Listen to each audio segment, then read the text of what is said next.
You're listening to Satellite Sisters. What's a satellite sister? The person you call when the best thing in your life happens or the worst. The person that gets you up, gets you going, and gets you through. And every once in a while, changes your mind. This podcast is part pep talk, part weekly check-in. Like grabbing coffee with a friend. Thanks for being here. Welcome to the Satellite Sisterhood.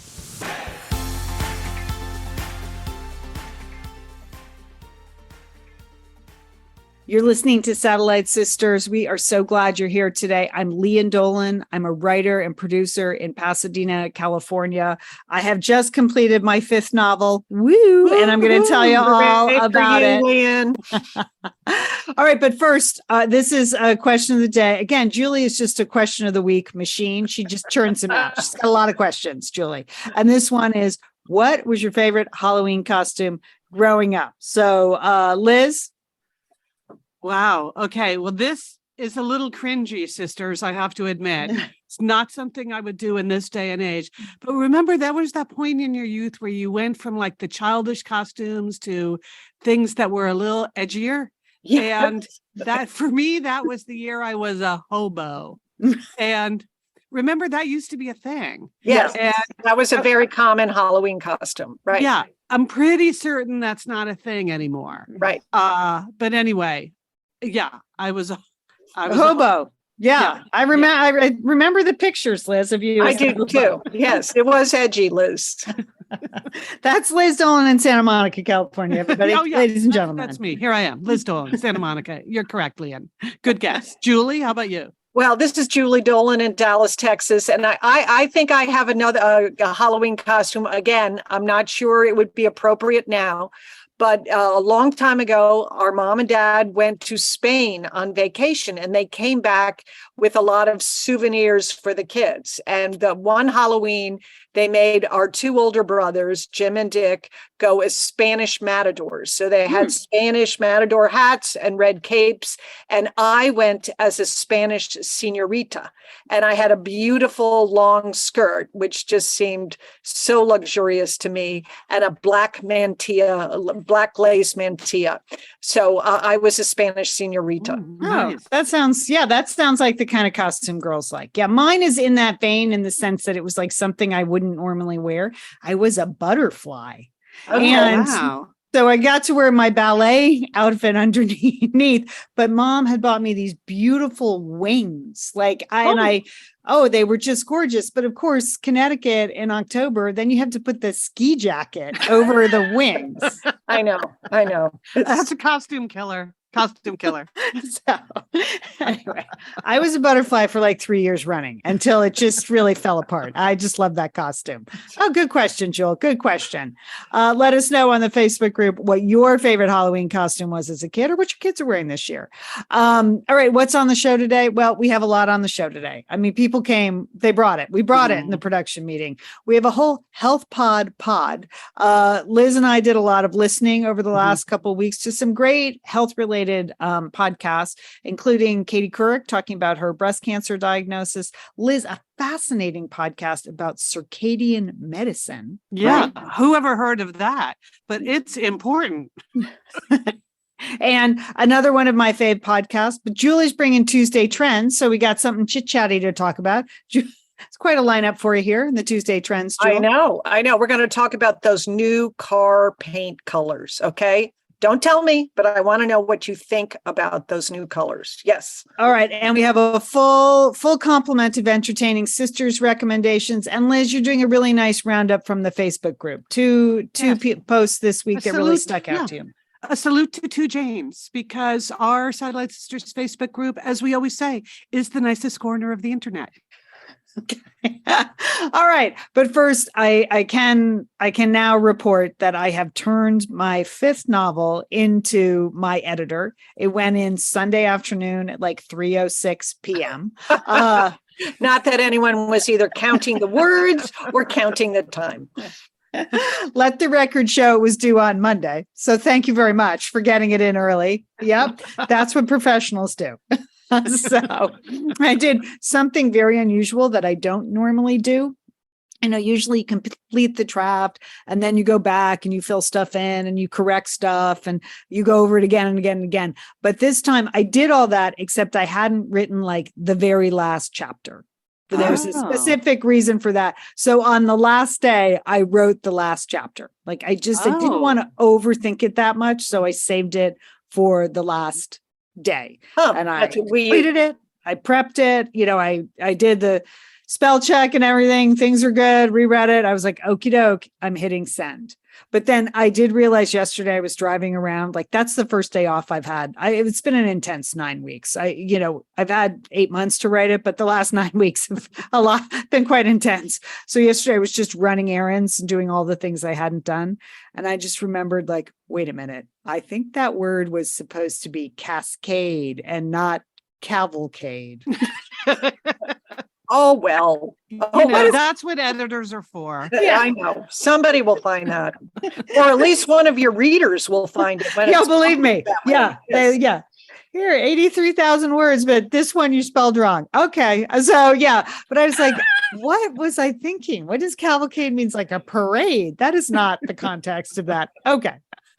But so maybe I shouldn't have waited till the last day, but that's okay. I can still fix it. There's plenty of time. She'll look at it now. It sits with her for a couple of weeks. She reads it and then she sends me back like honestly, like an 8-page email with all the notes and thoughts. And then I'll have a couple months to do any rewriting. So I can inhale, deep breath, really looking forward to hitting the road. When will this book come out, Lian? When is this book coming? You know what, Julie? I'm glad you asked that because it comes out in January 2024. Okay. And I know that sounds like a ridiculously far time away, but that's actually the publishing industry is actually having supply chain issues. So you used to be able to finish a book, and by finish I mean everything. Like it's copy edited, the jacket cover is ready to go, the book club guide is in there, like it's locked and loaded and ready to be printed. You used to have to do that about 6 to 9 months before your pub date, but now it's 12 months. It's 12 full months. So that's why I will probably like finish this book in January. All that will be done. And so it will come out 12 months from now. So people, you can't finish a book in calendars. Yeah. You can't finish a book in January and have it come out in May. So, but thank you for asking that, because several people had said that seems like a long time off, but that part of that is supply chain issues. So, yeah. And I know a bunch of writers that have had books come quote out, but the books weren't ready. So then you have to scramble, and that's really a mess. So I think they're just being extra cautious now. Okay. And we've commented before, it's a super provocative title, Lian. Everyone I've mentioned the title to, like my friends, they raise their eyebrows and like, oh, okay. Yeah. The title of the book is The Marriage Sabbatical, right? Right. Yes. Okay. And yes. And it's about what you think. It's about a couple that just takes a sabbatical, but there's more to it than that, on marriage, to each other. So, but it was a juicy topic to write about. I can tell you that. So, again, it's fiction. I would like to say that fiction. Good one. Yeah. We do not want to go inside your marriage. Don't worry. No. Well, you know why? My marriage is boring. It's not, no one wants a marriage where like people fall asleep at 8 o'clock on the couch watching a British murder mystery. Like that is not. And then, they want that as their marriage, that they just don't want to read a novel about it. Right. Right. So, we did yard work on the weekend. There's no plot there. There's nothing. You're getting nothing. Okay. No. All So right. I'm looking forward to it. Yeah. It was fun to write. It was fun to now, especially now that it's in, it was fun to write. Yeah. So, yeah. Okay. All right. Well, I had something, a major accomplishment on Thursday of last week, which is this. After years of getting to any airport anywhere in the world super early for a flight, like the number of hours I've spent waiting in airports, countless, I actually made it worth it once. That happened on Thursday. I've never really what needed, happened? I've never really needed to get there that early, Julie, but I was waiting for the moment where like, oh, thank God I got here super early. That's what happened on Thursday, because for the first time since pre-pandemic, I drove myself to the airport and was parking at the airport. So that takes a lot more time anyway. Uh-huh. And, LA traffic, rush hour. Yeah. Also not good. LA traffic any hour. Any hour. Okay. Yes. Okay. And then I get to the place where I park, which is called the parking spot. And normally I just zip into the valet line. I was only going to be gone for 2 days. I'll pay the extra $10 for the valet to park it. And the big sign up, no valet parking. Who knows? They might have been doing that for 3 years, but I haven't been there for 3 years. How would I know? So then I have to go around the back. Now I'm self-parking. Now I'm riding around levels, trying to find a space, run upstairs, get on the shuttle bus that goes to LAX. I'm getting on Alaska Airlines, which is the very last stop on the shuttle bus. Of course. Yes. So, Mhm. but I had factored in time for that, Julie. So I was feeling really good about my timing. Then as we're rounding the corner by the Tom Bradley International Terminal, which I know you're familiar with. Yes. I happened to look into my little change purse where I keep my money and all of my IDs and things. I don't know why, just checking my stuff, and I realized there was nothing in it. My ID was gone. My credit cards were gone, nothing. Liz. So then I'm on the shuttle bus and I only have 2 more stops to figure out, okay, what's my move now? What's my move? Do I try to talk my way onto this airplane without an ID? Do I really have time to go all the way back on the shuttle bus? Do I stay on the shuttle bus and hope he goes directly back? Or do I get off this shuttle bus and get on a faster one that's headed to... Oh my gosh, this story is giving me so much anxiety. I mean... I know. You have a lot of decisions to make very quickly in this situation. Is it worth missing the flight? So I talked to the driver. I explained my situation. And I was like, here's the thing. I knew exactly where everything was. Okay. That's what I was going to ask. The moment I saw what my problem was, I realized that when I drove into the self park, where I was never meant to be, and I had to scramble to find my credit card to swipe in the machine, that must have been where everything spilled out onto the passenger seat of my car. So I could kind of picture it all sitting there. So my theory was, if I just got back to my car, I could scoop it up quickly and get back. Did I really have enough time? So I asked the driver, I'm like, are you headed straight back to the garage? He's like, yeah. I was like, okay, I'm sticking with you. He drives back. I was like, how soon do you go back? It's like, I'm here for 5 minutes. I'm like, okay, don't leave without me. I run downstairs. Well, run is relative. You've promised a big tip by this point to the driver. Oh my God. So, old lefty still, there's not a lot of running. That's what I was wondering about that. But there was very fast movement. I get in the elevator. I go down to the 3rd level. Boom. Sure enough, all of my credit cards are sitting there and my IDs on the passenger seat of my car, which, by the way, wouldn't have been good to leave town and have all of your credit cards sitting in your car in a public parking garage. No. So scoop everything up, boom, go back upstairs. My man is still there. Boom. We get back in. We're just zooming around. And I made that flight. Not only did I make that flight, I'm embarrassed to admit that I still had 30 minutes left to sit at the gate. Wow, Liz. You're an inspiration, Liz. You're an inspiration. Yeah, but it's all worth it now. All those years all became worth it on Thursday night at LAX. I'm relieved that I finally had that experience. Oh my gosh, Liz, I'm emotionally exhausted from listening to that story. There's nothing worse than looking down and not having your purse or your ID. Yeah. Yeah, that seems like a heart attack in and of itself. Yeah. All right. Well, I hope this will calm you down. I have some follow-up stories from last week. First of all, flu shot. I got my flu shot this week, sisters. I've developed a very nice relationship with my pharmacist. I think we got very close during COVID, and I want to give a $5 Satellite Sister shout out to all pharmacists, because I think they really did step up and really helped all of us make it through that terrible, terrible period. And so I was back in there. I wanted to get my flu shot, and it's free, FYI. So don't be shy. Go get your flu shot. And he gave me the injection, and I said, "Oh, you did such a nice job." I complimented him, and he said, "Well, you get pretty good after the first 1,000 shots." I was like, okay. Wow. They're all experienced. So I think that's good news to everyone. So in the words of Edna Dolan, our mother, did you get your flu shots, girls? Right? Isn't that just the way she would say it? Yeah. Yeah. Okay. Yeah. All right. Second follow-up story. Now, you remember last week I brought to you two big stories. One about the cheating epidemic that was going on in a wide range of sporting events, right? We talked about it in poker, fishing, okay? Chess. Yes, chess. I also mentioned that what was bringing me up that was going to really power me through the week was that it was Fat Bear Week.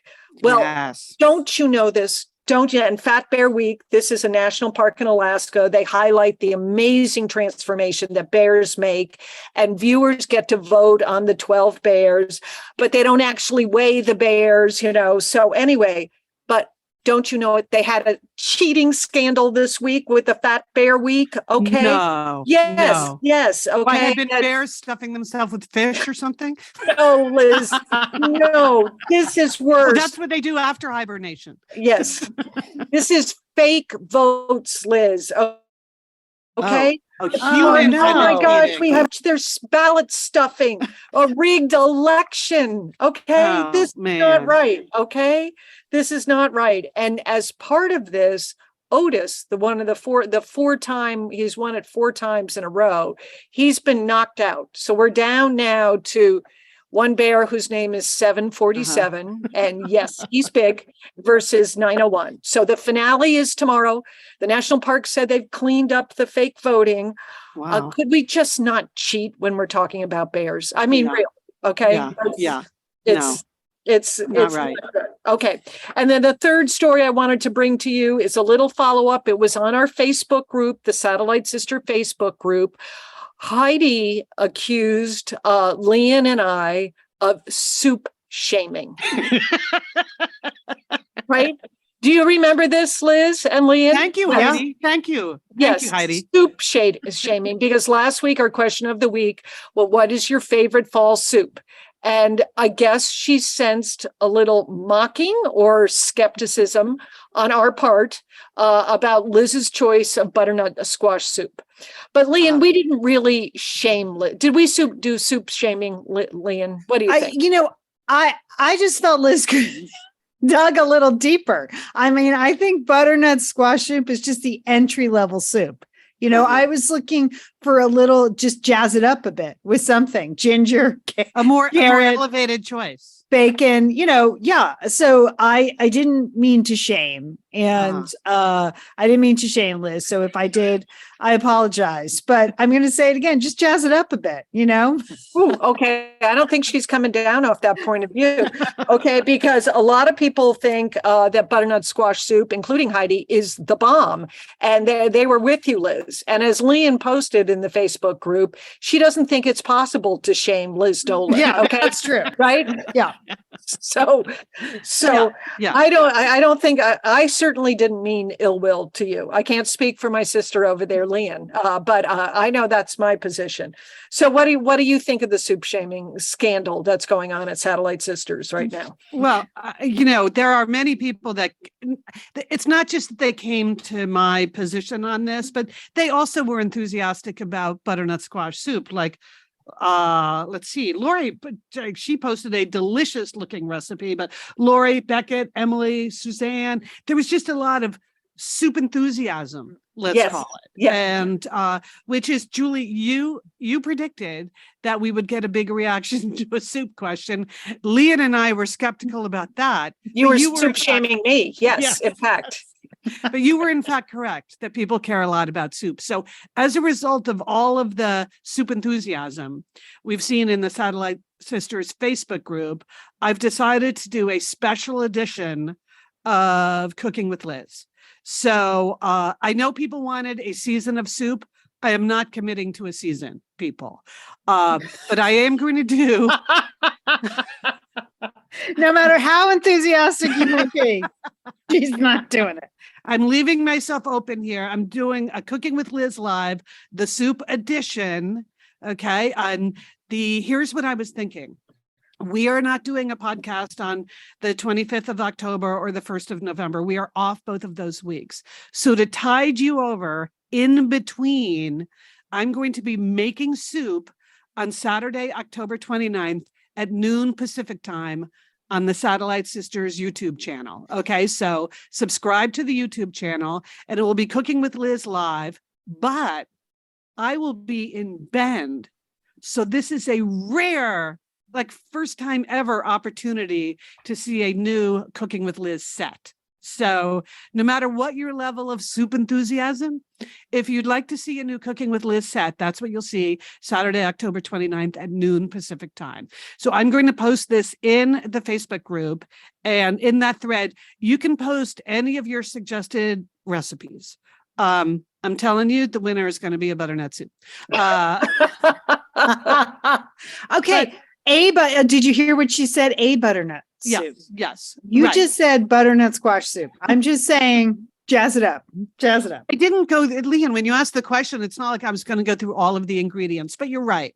Multiple ingredients. You made lunch for me the other day and it was a delicious, what was it? Butternut. What else was in there? Butternut, carrot, and ginger. It Yeah. was delicious. Very nice. Yeah. But you don't need to make that because that's takeout at every supermarket. So, anyway, I'm going to make a soup Saturday, October 29th, live on the Satellite Sisters YouTube channel. So depending on your level of soup enthusiasm, you can join me there. It's a one-off though. Cooking with Liz Live, the soup edition.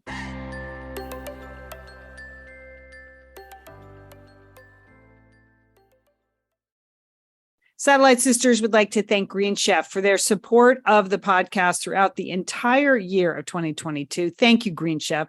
We would also like to thank you for delivering delicious dinners to our front doors. Right, Liz? This Green Chef, it makes it so easy with plans to fit every lifestyle. It's this great meal kit company, whether you're keto, paleo, vegan, vegetarian, gluten-free, or just looking to eat more balanced meals, right at your front door. Liz, you're our Green Chef chef. Yes, I chef? am. I love Green Chef. Guess what I made last night, Leanne? I made Middle Eastern style chickpea bowls and with carrots and cardamom spiced yogurt. But here's the thing. Also, it went on top of pistachio turmeric rice. So you know how we always say like Green Chef is layers of flavors? Yes. That's what I was getting last night. And I love the turmeric because you always read about how good turmeric is for you, but I never know what to do with it. Right. And Right. sometimes I just put some in some yogurt and I use that as a dip, but this pistachio turmeric rice was just delicious. So anyway, it was a great meal and it's fun to cook. It's a little bit of prep, which is a little bit of fun, which is plenty for me. Well, this is what you can do. This fall, choose Green Chef for premium balanced recipes that please your palate and save you time on a busy weeknight. Yeah, you cook, but you don't have to go to the store and shop, Liz. Time saver. Mm-hmm. Yeah, you can choose fast and fit meals for under 700 calories, and those will be ready in 25 minutes or less. And they're pre-made, pre-measured sauces, dressings, and spices like that turmeric. You mentioned cardamom, Liz. Mm-hmm. That's that's quite a combo. And again, you're not thinking of that on your own, are you? No, I am not. But it's funny you mentioned fast and fit because I just switched my menu to that. So I'm going to start getting that now. I thought during the holiday season, impending holiday season, fast and fit would be good. So I'll have all new menus coming. I can't wait. All right. If you want in on all this Green Chef action, here's what you do. Go to greenchef.com/sisters135 and use code sisters135 to get $135 off across 5 boxes. And your first box ships free, right? That's greenchef.com/sisters135 and use code sisters135 to get $135 off across 5 boxes with your first box shipping free. Thank you, Green Chef. Green Chef, the #1 meal kit for eating well. Liz, Julie, you know how it goes. Your day is filled with all those to-dos, laundry, emails, errands, cooking dinner, and before you know it, you're preparing to do it all again tomorrow. When is there the time to focus on what you need? Well, with Calm, you can prioritize your most important to-do, and that's taking time for yourself every day. I absolutely love Calm. I've been using it for 3 years. It's made a big difference in my mental wellness. Calm is the #1 mental wellness app to give you the tools that improve the way you feel. You can reduce stress and anxiety through guided meditation. You can improve focus with curated music tracks and rest and recharge with Calm's imaginative sleep stories for children and adults. And there's even daily movement sessions, which I even do daily, which is pretty unbelievable, designed to relax your body and your mind. I find that I use Calm the most, the lessons I've learned from Calm sisters while waiting in line. Okay. I know you're going to be surprised That's good at for that. you. Yeah, that's good for you. Very surprised that you I don't am. enjoy waiting in line. Enjoy is a strong word, Liz, but with the tools I've learned from Calm, my daily 10-minute meditations, I usually do at the end of the day, but then I take that experience and while I am standing in line, I easily just sort of slip back in to the calm focus, to breathing, to saying a few words, to thinking about what I've learned with Calm. I don't want to say I'm a new person, but I'm almost a new person with Calm. So if you go to calm.com/satellite, you'll get a special offer of 40% off a Calm premium subscription, and new content is added every week. Over 100 million people around the world use Calm to take care of their minds. Calm is ready to help you stress less, sleep more, and live a happier life. So here's the offer again. Calm is offering an exclusive 40% off a Calm premium subscription app at calm.com/satellite. Calm is spelled CALM, calm.com/satellite, and satellite is spelled SATELLITE. 1 T, 2 L's. Calm.com/satellite for 40% off unlimited access to Calm's entire library. That's calm.com/satellite. Thanks, Calm. We're back. We're the Satellite Sisters, Leanne, Liz, and Julie here. I just read in a Satellite Sisters like how-to, or I'm sorry, a podcasting how-to post. We're supposed to introduce ourselves. We had sort of gotten away from introducing ourselves. So what do you think about that? Introducing ourselves again. Pretty good, huh? You mean every time we come in? Yeah, not every time, like occasionally, at least once during the show. At least once during the show, we're supposed to reintroduce the show. Okay. Which, of course, here we are. 22 years in, still learning things. Thank you, Leanne. Who said that? Who said we have to do that? Okay, I'll do whatever you want. It was someone who had some authority in the podcast space, I would say. It's just so funny because when we were in radio, we had to do it all the time, every single time we came back from commercial. So when we switched to podcasting, we had to unlearn introducing ourselves because it seemed idiotic because we were just sitting in our closets. So of course, but people started at the beginning with the podcast. Right. Not just radio. Yeah. Right. So there you go. Leanne, Liz, and Julie here, Satellite Sisters. All right. But speaking of podcasting, we have a Health Pod. These are a couple of podcasts that we wanted to recommend to people, some specific episodes, others just a title about really interesting things in the news that we think might be helpful on your health and wellness journey. Of course, last week, Katie Couric, who has done so much to bring attention to colon cancer after the death of her husband, and who also lost her sister to cancer, was diagnosed with breast cancer. She went public with her breast cancer diagnosis. Mm-hmm. Katie had it. She was diagnosed over the summer. She had put off her mammogram. She said she's super vigilant about these tests normally because of her family history and what her husband and sister went through. But, the pandemic, she'd sort of put off her mammogram. And don't you know it, 6 months later, she was diagnosed with stage 1A breast cancer. She had a lumpectomy, went through radiation, and then had just some really interesting follow-up. So the latest episode of her podcast, Katie Couric Next Question, is about an hour and 20-minute special all about her cancer. But I just thought it was really well done. It's a fascinating look at it. She was taping herself anyway when the mammogram happened, Jewel, because, she's Katie Couric and she wanted to remind women to get their mammograms. She's great. She's been great about colonoscopies and she's really such a champion. So I wasn't surprised that she was, out front with this too. Yeah. And so she was taping anyway. And at one point the doctor's like, please turn off the tape recorder. Mm. So that's pretty scary. But over the course of the hour, you hear from her, the radiologist, you hear from the oncologist, you hear from the radiation oncologist. I mean, you hear from really great doctors. You hear from her daughters who had such an interesting perspective on it. I thought that was great. Katie really opens up about what it meant. I thought it was just a really fantastic episode. I agree. That's what I was listening to last Thursday night at LAX. And then in my flight, it was really interesting because you can tell it's an unexpected result when she has the mammogram and the doctor is like, turn that thing off. And she's like, no, that's okay. Everything's going to be okay. And the doctor's like, no, seriously, Katie, turn that thing off.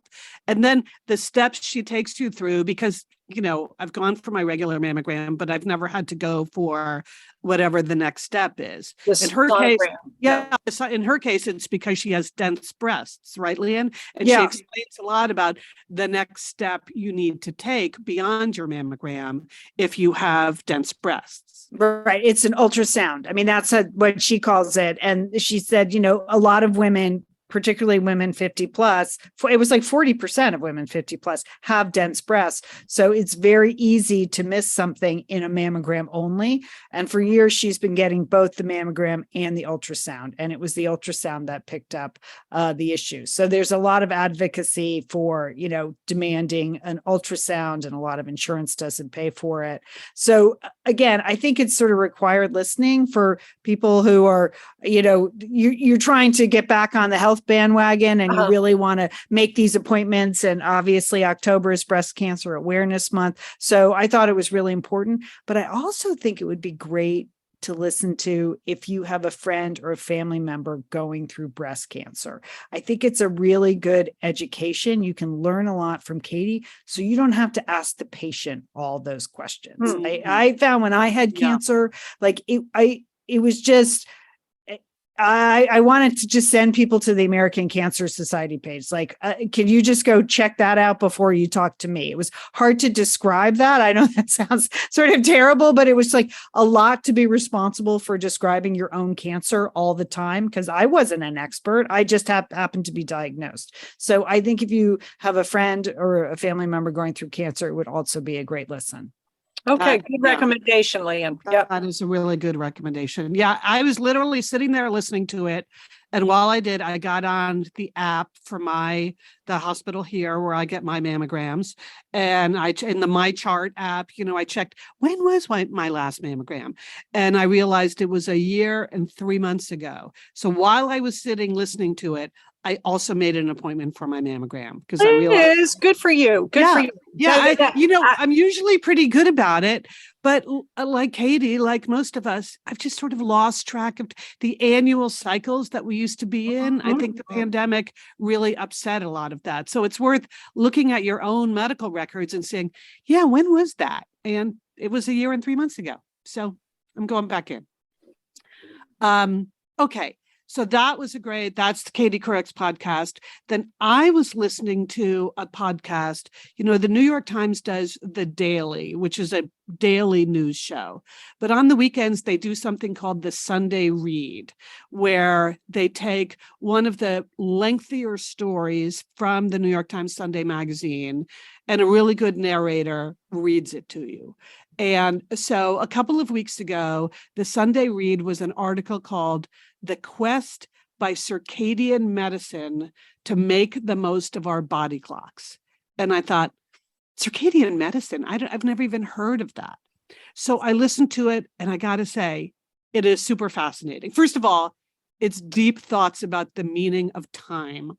Because, you know, I think the first point they make is that we all used to think that time was extrinsic, sort of something that we measure by seconds and minutes and clocks that we created. But scientists now know that time is intrinsic, that all of our cells, Julie, have timers. And the timers in our genes mean that many of the systems of our body have their own clock. So like your cardiovascular system has its own clock. Your digestive system has a clock. But even like your immune system and pretty much anything in your body has a clock, which is pretty deep when you think about it, that you're born with all these ticking clocks inside your body. Because I think I'd always assumed, we've all had jet lag, right? Right. And I've always assumed that jet lag is because we are synchronized to outside clocks. Like, okay, now I have to get up because here it's 8 hours early. It's light and darkness. Yeah. Yes. Yep. But the clock is coming from inside your body. Sounds so a little scary. What if the clock stops? Is that what they discuss that as well? That's the goal, is to keep the clock from stopping, right? So in a macro sense, it means things like the time of day when you take a certain medicine, or even like get a flu shot, Julie. That was in the story. Like, it could be that getting your flu shot at 5 p.m. is way more effective than getting your flu shot at 10 a.m. They're going to be able to figure that out. But they're just in the process of figuring that out. Also, they were saying, like, new testing for chemotherapy cycles, or, sometimes they have patients on like a 24-hour drip or different things like that. They're testing, they realize, like, well, your body's only working for the 12 hours and then it's supposed to be resting for 12 hours. So you shouldn't keep anyone on a 24-hour drip for a medication. So they're working on all of that stuff, which is like way beyond my mind to be able to figure out what I can do about that. But in our daily lives, it also means that anything that fragments our sleep may also be disrupting all of those internal body system clocks. Because, for instance, like, we know that sleep is when our brain repairs itself. So if that's interrupted over the long term, that can lead to things like Alzheimer's. Just waking up too much in the middle of the night can do that. And one of the docs who's leading some of this research also said that any light in your room during sleep hours can add to things like impaired glucose intolerance, cardiovascular regulation, increases in obesity and diabetes, just from having light in your room at night. I'm going to keep my night light, Liz. I don't care what you say. Okay. Because if I run into the wall when I get up in the middle of the night, that's not going to be also bad for your health. Okay. That's true.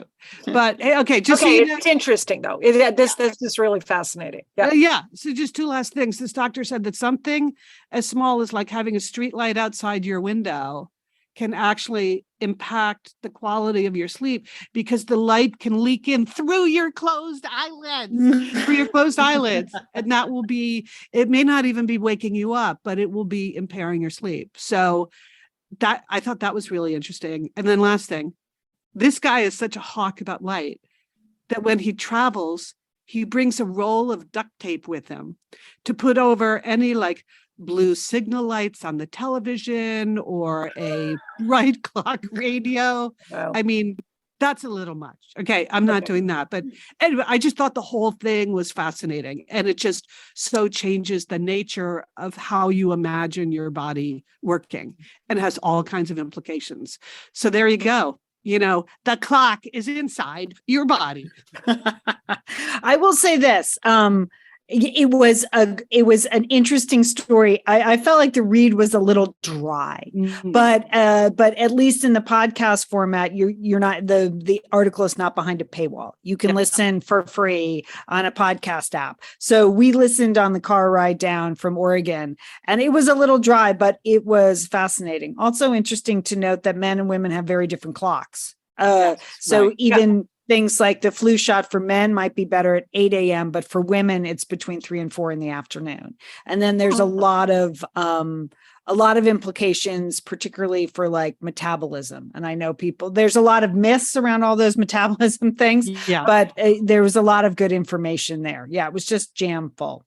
But what's interesting too is that the science, like, they just proved this less than 10 years ago. Mm-hmm. Like in 2014, there's this one scientist gave a paper and said, 50% of your genes are controlled by an internal clock. And people who had been studying circadian medicine, like, their minds melted because they just had never considered that. Right. So, But it makes sense. It does make sense. Yeah. Yeah. So it's pretty interesting stuff. So that deep dive, if you want to go into your circadian rhythms, deep dive there. And then the last podcast I just want to mention is a tried and true favorite here at Satellite Sisters, Nutrition Diva. So this one is just every week, 10 to 12 minute podcast about a nutrition topic, but it is science-based. So there's none of that nonsense about another word our mother used a lot. Nonsense. Yes. So the nutrition diva is highly qualified. She does a lot of debunking about things like, leaky gut, for instance. She really debunks the whole concept of leaky gut, for instance, but just great topics, nutrition based. I think it'd be super helpful if you're not listening to it. It's a good one to subscribe to. I like to listen in batches, 3 or 4 at a time. Monica Reinagel gets the job done over there at Nutrition Diva. So that's our Health Pod. There you go. 3 pods for your excellent recommendations. Well, I have some trends to go with your pods. And the first one, I'm sure you've noticed this because you live in LA, you're stuck in traffic. Those new car colors. You know what I'm talking about. It started with Nardo gray when the Audi put out that color. Okay. But then all the other manufacturers have gotten on it. And there's really not even a name for this. I looked up across a lot of websites, but you know what I'm talking about. It's that very flat color that's very desaturated. Now it comes in greens and blues. It's sort of the matte finish. Is the matte finish. It's the matte finish with the clear gloss on top. That's what it has. Okay, so there's no name for this trend, but it's a big trend. Okay, and people are going for it. What do you think of it? I like shiny cars. I mean, I'm not a matte finish person, but you know what? They don't want me to be a matte finish person. You know who loves matte finishes? My sons. Yeah, they think they're awesome from the very first R8 all the way out. Yeah, they just love the matte finish. They think they're very cool. So I think they're really being marketed to young people. They don't have any metallics in it. They don't have that fine or that fine finish that we like. No. Liz, what do you? Now you're always, you like to be on the young side. What do you think? That's funny because I was thinking about this. I've noticed a lot of these cars around LA, and I came to, even without having sons, I kind of came to the same conclusion that Leon did. Like, I think I'm too old for matte finish. I just think it gives it sort of a hot roddy kind of vibe. I don't think that's I don't think that's my look at all, but I do kind of like the way it looks, just not for me. But I like it. How about you, Julie? I'm intrigued by it. I'm kind of perplexed by it. I really don't know what I think about it. It's so not disturbing. It's just jolting to me. Jolting to me. Like, what's the color? What's that color in front of me? I don't know. So it's very eye-catching. I think that's the point. It really does make your car stand out. I guess that's what people want. But there are some indications that it may be harder to maintain, that this gloss finish that they put on it doesn't hold up as well as a metallic finish. So we'll have to get some more information, but maybe you want a matte finish for your next car. So I don't know. All right, Leon, how about this one? Apparently, Generation Z likes to watch TV with captions on. Here's a statistic. Okay, it's true. 80% of the people between the ages of 18 and 24 regularly turn closed captions on when watching TV. Why? Well, because it's easier to keep up with the dialogue, apparently. They're more familiar with subtitled programming than we might have been. And captions are all over social media. So they're used to it. I find that very strange. I mean, presumably they can hear. So that, but so it's not like an old person problem, right?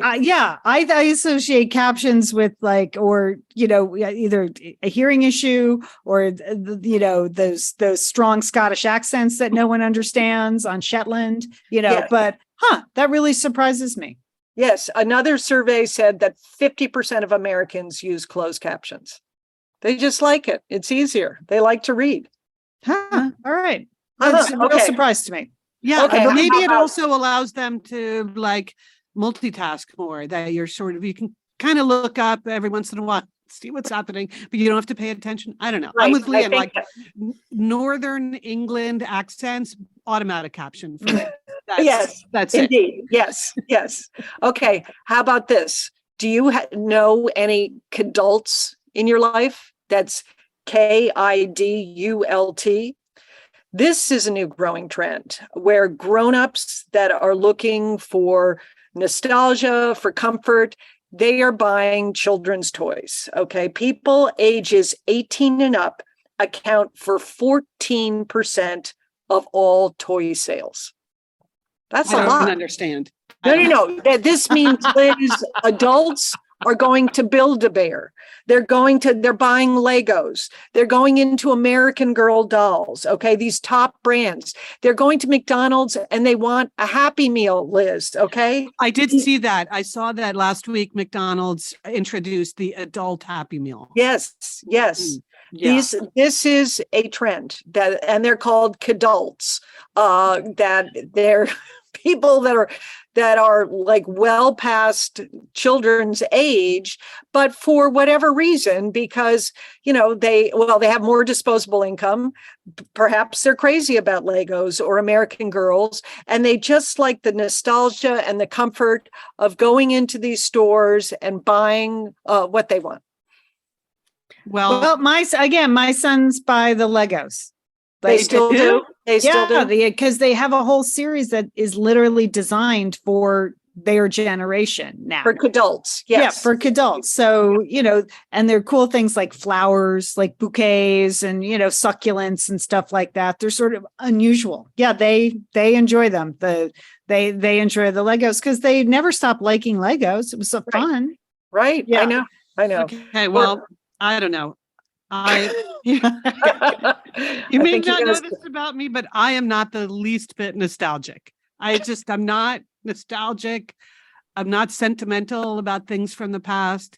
I can't imagine what I would buy from my past. That would be what? Like a Barbie doll? No. Mom didn't let us have Barbie dolls. No, See, it might be worth it to get one. You might like it, No, not interested.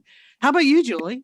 No, I don't. I'm not I think this is fascinating that like adults want to Build-A-Bears, but it's sort of a crafting project, I guess. I mean, I don't see that it's doing any harm. I mean, I noticed at the American Girl Cafe, they serve cocktails, so you can buy your doll and have a martini. So okay. I mean, and I do know, remember our former engineer, John Ramos at ABC Radio? Yes. Huge collector of Star Wars toys. Yes. That's a whole. I mean, that's a that different thing. Those are people who are collecting and trading. These are people that are still enjoying it. And I say, as long as you're not pushing my grandchildren out of line to get that Legos or to get that American doll or that Happy Meal, I'm fine with it. Okay. All right. Well, I have one last story. That is sort of the ultimate crossover for Satellite Sisters, I think. You know how we like to talk about sports. Right. And you know how Leanne enjoys talking about witches. Yes. Especially in this season. Spooky season, Liz. Spooky season. So here is my favorite current internet rumor, which is being very widely discussed because it's a witchy sports crossover. The rumor is that Giselle Bundchen is a witch, but she's a good witch, what they call a white witch. I'm just going to call her a good witch. And that for Tom Brady's career, she has been casting protective spells over him to shield his body and enhance his athletic abilities, and that she gives him potions that have allowed him to freeze time and stop the aging process. So this is what you got a witchy wife. This is what your witchy wife does for you. But now that they're kind of on the skids, right? It appears that they may be headed for divorce because he insists on going back to football, and he had promised her that he wouldn't do that. that she is withdrawing her witchy protective shields, and that who knows what could happen to Tom Brady this season. Has anyone else heard this? No. I've heard it. It's my favorite story ever. So I think it's 100% true all the way around. It's preposterous. Yes. And I am Team Giselle for the record. Mhm. So yeah, I love it. It hadn't occurred to me, but then I heard it last week. I'm like, oh, that makes sense. Oh, I knew you'd get a kick out of that one, Lee. And you can find that, Julie, #witch talk. That's if you're on all the time, which all the time I know you're spending on TikTok, just #witch talk. You can read it all.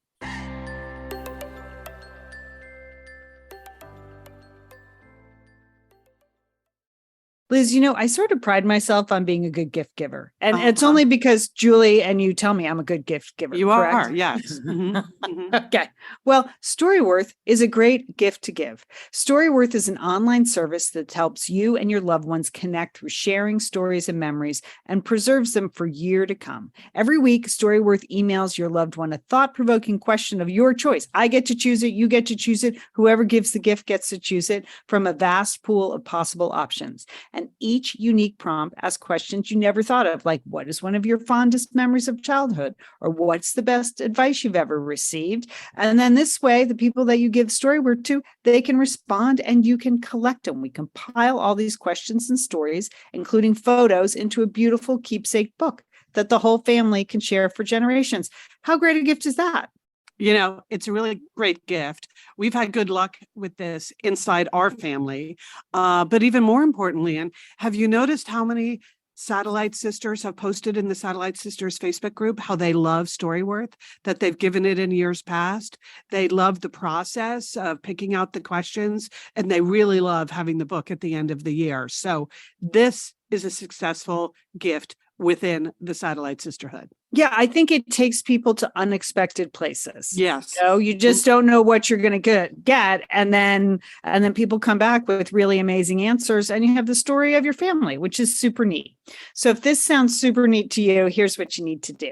Get to know your loved ones better and preserve those special moments forever with Storyworth. Right now, for a limited time, you can save $10 on your first purchase when you go to storyworth.com/SS. That's storyworth.com/SS to save $10 on your first purchase. Storyworth.com/SS.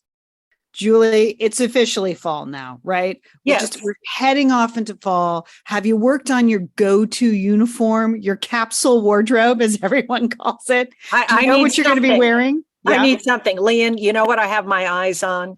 I have my eyes on the Jenny Kane cashmere cocoon cardigan in oatmeal.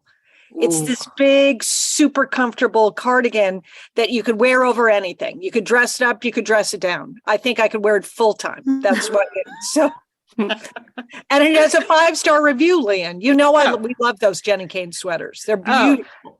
They are absolutely beautiful. They're so cozy and comfortable. And you know what? They just, it makes getting dressed super simple because they're beautifully made. They're versatile. They're the perfect foundation for your everyday uniform. And they're fun to say. Cashmere, cocoon, cardigan. That sounds enjoyable. Triple right? C, Leon, that's me in the triple C all winter long. I mean, I just think it's perfect to wear with jeans, with a skirt, with a dress. And you can wear it out during the day. I think you could even wear it in the evening to some, smart casual event. Yes. All right, Jill. Good. Thanks. Thanks for that. All right. Each piece is inspired by a belief in simplicity and consistency with the goal of building a personal uniform to last season after season. If you want to find your ideal everyday wardrobe, go to jennykane.com and get 15% off your first order when you use the code SATSisters at checkout.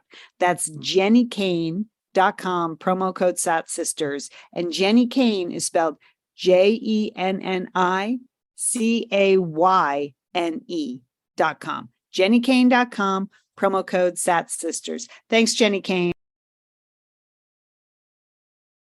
All right, moving into entertaining sisters. But first, Liz, you had something from the Facebook group. I did. You know, we always talk about how much we love the Satellite Sisters Facebook group and that it's the nicest corner of the internet. And it's true. I just want to give you two current examples of what's happening there in the group, and which is getting a lot of lively support from various Satellite Sisters. One is, so this is a salute to two Janes. The first is Jane Carty McNeely. Now, she was basically crowdsourcing some safe for work advice. Apparently, she used to listen to my workplace advice show, Safe for Work.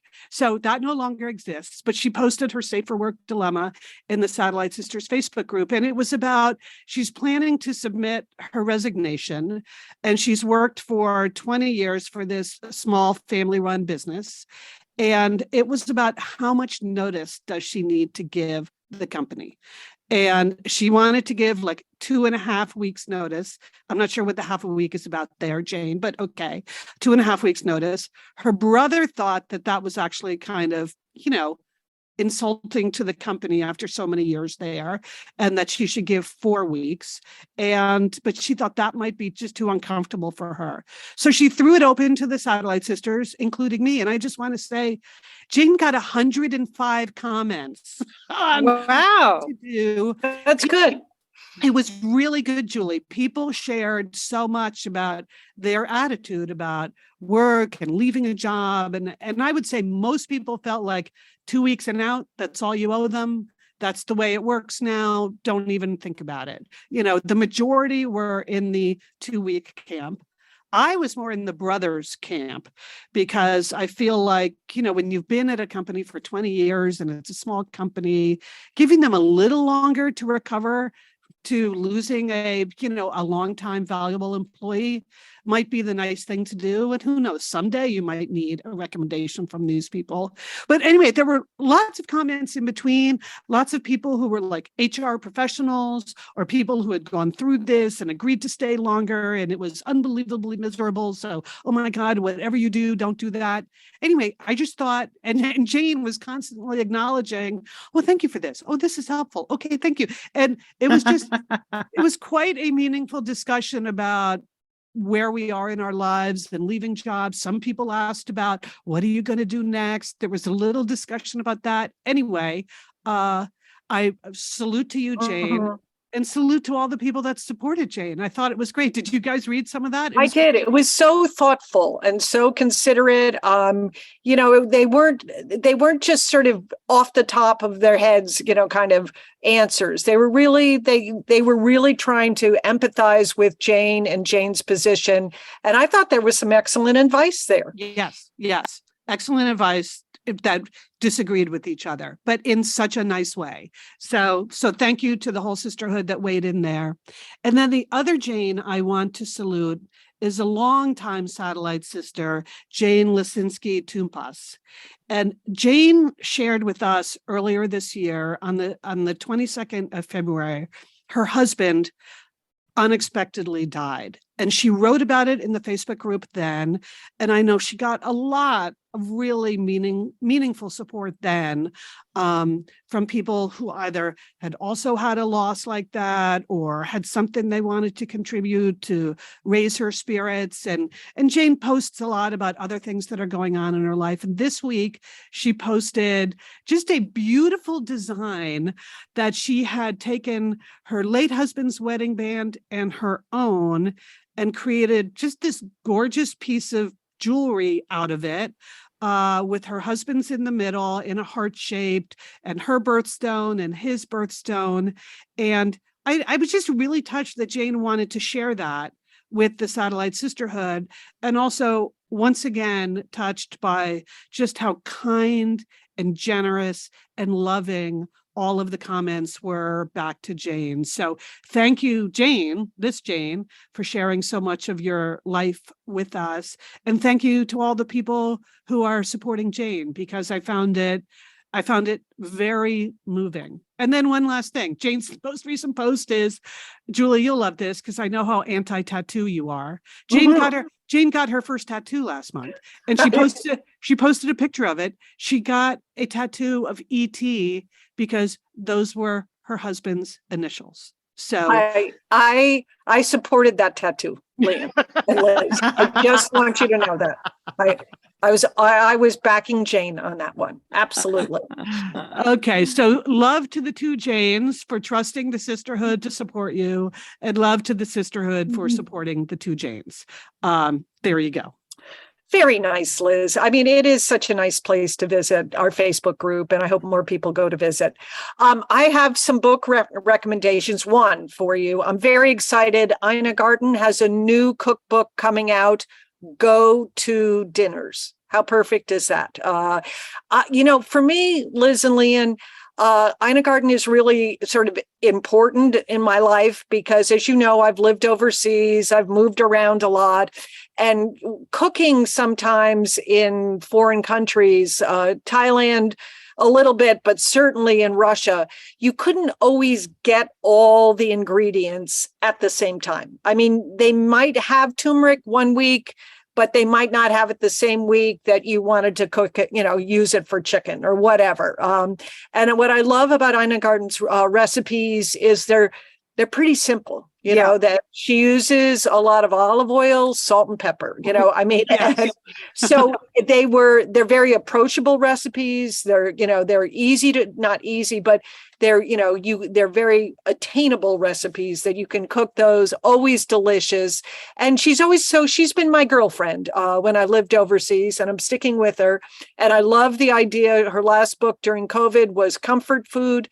And now she's doing go-to dinners because now we can have people over for dinner again. And it's nice to have some go-to dinners that you can count on, that that will come out, well every single time. So I'm very excited. Her book comes out on October 25th, but you certainly can pre-order it.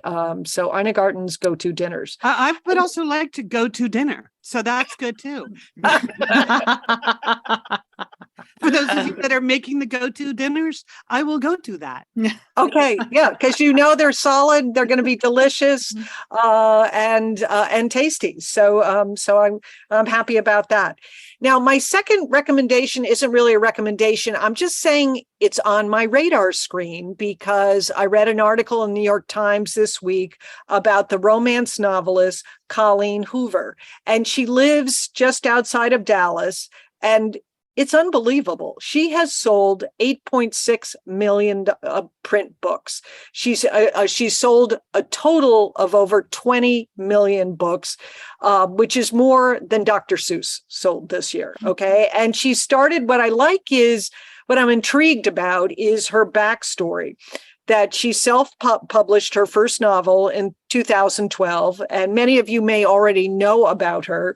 I'm sort of late to this. And she had been working as a $9 an hour social worker. Her husband is a long-distance truck driver. She didn't have an agent. But this book came out, and people read it. And they just passed it on and said, you got to read this, that her books are known for addictive sex and outrageous plot twists. Okay.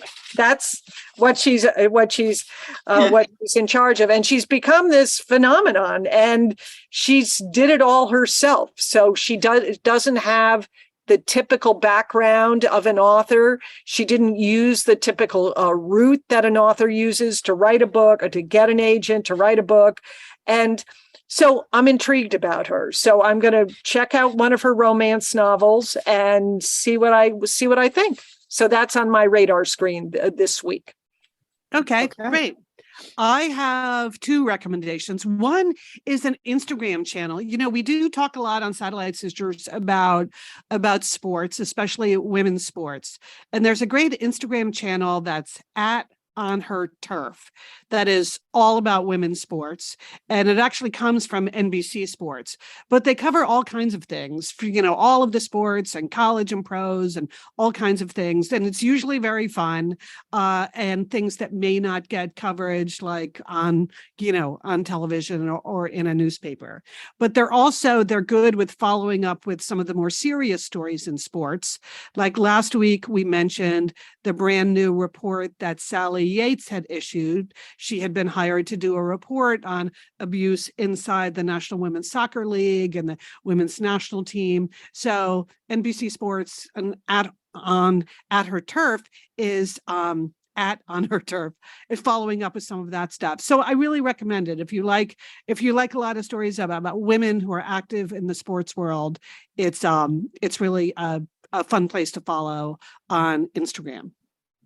And then I just followed it. This is Okay. you were speaking. I was like, I'm going to go follow that right now. Leanne, you would really love it. Yeah. Like, I think today it's all about the Stanford golf team, right? Do I care about golf or no, but they're fun. Look at them. They're really good. I like that. But maybe you like could care about golf, Liz. Exactly. Perhaps. Liz, they win everything. Those I- women who went to Stanford win all the women's golf that we watch. They Which win I everything. didn't. Yes, I did not know that, but now I know that. So thank you at On Her Turf.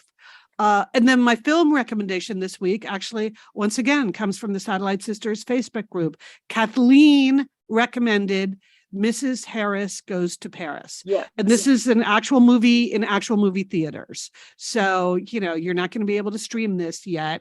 And Kathleen wrote, I watched this film yesterday and would describe it as refreshing, whimsical, and joyful. I highly recommend it. Definitely family friendly and a refreshing message for women and men over 50. So, okay, I like that. And then I went to Rotten Tomatoes, where it has 95% on the tomato meter, people. So come on. And I realized it deals with, obviously it takes place in Paris. Who doesn't love that? House of Dior is part of the story. Who doesn't love that? Anyway, looks really, really good. So that's a recommendation from the Satellite Sisterhood from Kathleen. Mrs. Harris Goes to Paris. Excellent. Yeah, that I'm so far behind on all that kind of stuff because of writing. Yeah. So I'm just so far behind on movies and TV watching, you guys. So which you is can why catch up. I've Well, actually then been you should listen to Satellite Sisters because we make recommendations. Yeah. every week, Lillian. Yeah. Caesar, I'm writing them down. I've actually been saving the final season of Dairy Girls, one of my favorite TV shows, just a brilliant, incredibly funny comedy about a bunch of girls living in Northern Ireland before the peace process. So Dairy Girls just dropped last week. So my recommendation is for people who also like Dairy Girls. This is a show that's been out for a while, but I missed it. So I just discovered it on Amazon Prime and it's called Moon Boy. Okay. Now it's set in Ireland around the same time as Dairy Girls, late 80s, early 90s. It's sort of like Dairy Girls meets Malcolm in the Middle, right? Something like that. It's a family comedy, but it stars and is written by Chris O'Dowd, who I know, Liz, you enjoy the I actor. love him. I like him too. I have a little secret crush on him. Yeah. Me too. Yeah. Super charming. So in this movie, the premise of the movie is or the TV shows, he plays the imaginary friend of a 12-year-old boy. So, cute. and then get to know the whole family, the mother, the father, the three sisters who are fantastic and unbelievable and all really distinct. And so it's just sort of charming and funny. And Chris O'Dowd and the little boy wear the same clothes. And I don't know why that's just so funny every single time to see a grown man and the young boy in the same clothes. So it's just sort of delightful. And it's been out for 8 or 9 years. It was over on Hulu. It was a big hit in Ireland. And now it's on Amazon. You can find it. It's 3 seasons. They're short, but it's just charming and delightful and very funny. So Nice. I recommend Moon Boy, Monne, Moon Boy, because that's the last. Or Moone or Monne. What? But I can't spell anymore. Is it a cavalcade or a cascade, Liz? I don't know. We will put the link in the show notes. So Thank you, Liz. just I'm get just. Yeah, I can't talk. I can't talk or write or speak anymore. I'm done. Which is good because we're done. We're at the end of the show. I just want to remind people I am hitting the road. I'm going to be in Dallas this week. I know we have a few things to say about that. I want to remind people I will be in Dayton, Ohio. So there is going to be a Satellite Sisters meetup in Dayton, Ohio. Debbie, I will get back to you. I know. I mean, speaking of great people in our Facebook group, Debbie is my point person on the ground. She has gone to the hotel. She sussed it out. She said, I wanted to check out the outdoor fire pit, Leanne, but I couldn't get out there because I didn't have a room key. So, but Debbie, I will get back to you. We're going to be meeting in Dayton, Ohio on Saturday, October 22nd. If you're there from, it's in the late afternoon, and we're going to be meeting at the Marriott there, where I'm going to be teaching, and so at a writing workshop. But that's our best shot. Then I'm going to be in Southport, Connecticut on the 27th, and then I'm going to be on Long Island on Saturday, October 29th. Signups for that start next week. But lots of links I'll be posting around. But just want to remind people, would love to see Satellite Sisters at all those events. Okay. Big thanks to Sergio Enriquez, who engineers our show. Thanks to Emily Loudermilk, who does the graphics for our show. Thank you, Emily. Thanks to our sponsors. It's really how we're able to produce the show. So a big thanks to our sponsors who support Women's Voices on the air, and a big thanks to you for supporting our sponsors. It makes it all possible. To-do lists. What do people have? Jewel, what do you got? Okay, well, I am instituting Operation Ooh La La. That would be, you are coming to Dallas to talk about your Lost and Found in Paris book. And so I'm your person on the ground. So there's a lot of logistics involved. I got to get you to various speaking events. We're doing one together. And then, there's just a lot of operations. There's, we're getting hairstyled. Yeah. I'm going to feed you. So Operation Ooh La La is really ramping up over here, Leanne. Thank you, Joel. I'm looking forward to it. Should really be fun. I'm doing 3 events in 2 days, but we're good to go. We're ready to go. My to-do list, of course, is getting my outfits together. I mean, it's Dallas. You got to bring it. You bet, Leanne. You and what did I can't. tell you? I said it was like 90 degrees yesterday, but it's fall here. So don't be wearing your summer clothes, okay? Yeah. It was kind of threatening when she said that, wasn't it, Yes, Liz? it was. As if like I didn't know that. I'm said, okay. Okay, fine. You California girls just don't know what to wear, huh? Yeah. I think you do. No, you got to bring it, Leanne. They're expecting it. I know you can do it. Yes, it's all part of the operation. Yeah, I gotta pull it together pretty quick. But it's gonna happen. Don't worry. I made some headway yesterday. Secured some important pieces. Some things arrived via UPS last night at 7 p.m. That was okay, got that. I'll be ready, Jill. I'm gonna hit the ground running. I get on a plane tomorrow morning at 7 a.m. in Burbank. I'm looking forward to our Dallas swing and seeing some of our Dallas Satellite Sisters at Rise. So looking forward to that.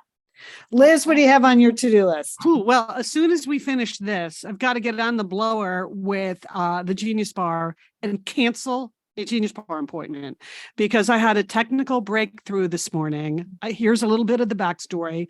This weekend, I was in Bend, Oregon, and all of a sudden my laptop stopped charging.